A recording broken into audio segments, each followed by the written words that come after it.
Karibu kwa mara nyingine tena mtazamaji wa The World News katika kipindi hiki cha ulimwengu wa siasa.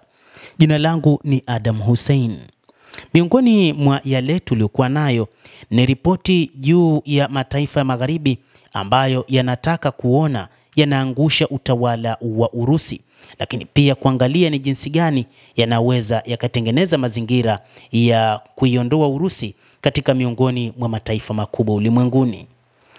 Hadi sasa Urusi inatambulika kuwa ni miongoni mwa mataifa makubwa duniani, taifa ambalo kimsingi limejitosheleza kwa kila namna katika upande wa jeshi, lakini pia hata upande wa uchumi.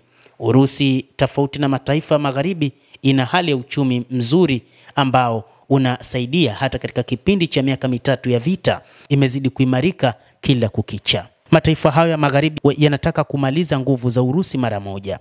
Mwanasayansi John Mearsheimer ambaye anahusika na masuala ya kisiasa nchini Marekani amehoji kuwa Rais Putin amebaini mpango huo na ana kila sababu ya kutoamini viongozi wa nchi za magharibi ambao wanataka kumaliza nguvu za Urusi na ubora wa Urusi.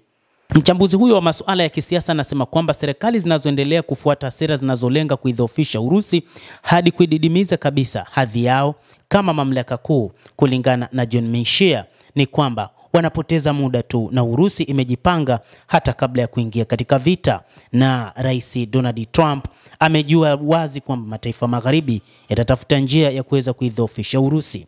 Tangu mwaka 2014 alipoingia madarakani, moja kati ya jambo kubwa ambalo Rais wa Urusi Vladimir Putin ameliangazia ni jinsi gani ya kukuza uchumi wa Urusi.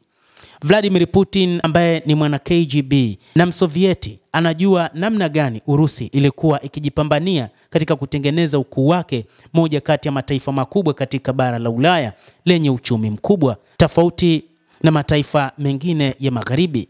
Kwa muda mrefu Moscow imeelezea uhasama nchini Ukraine kama vita vya wakala wa magharibi dhidi ya Urusi, ambapo wa Ukraine wanatumiwa kama kulisha mizinga. Maafisa wa Urusi wamesema kuwa Marekani na mataifa mengine yenye nguvu za magharibi yalizidisha mvutano kimakusudi kwa kupuuza wasiwasi wa usalama wa Kremlin juu ya upanuzi wa NATO katika Ulaya Mashariki na kuongezeka kwa ushirikiano wake wa kijeshi na Kiev. Katika mahojiano na mtangazaji wa channel ya YouTube ya Daniel Davis Deep Dive mnamo siku ya Ijumaa ya wiki iliyopita, Mearsheimer alisema kwamba lengo la serikali za magharibi limekuwa ni kumshinda Rais wa Urusi Vladimir Putin, na kwamba katika vita vya Urusi na Ukraine wana mpango wa kuhakikisha wanalishinda jeshi la Urusi na kuharibu uchumi wa Urusi kwa vikwazo na kuwapigisha magoti wa Urusi, kwa maana wakate tamaa katika vita hivyo.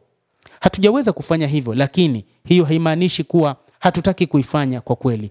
Nchi za magharibi zinatafuta namna yoyote ya kufanya hivyo, lakini zimekuwa zikifanya hivyo kwa kuwa na uangalifu mkubwa.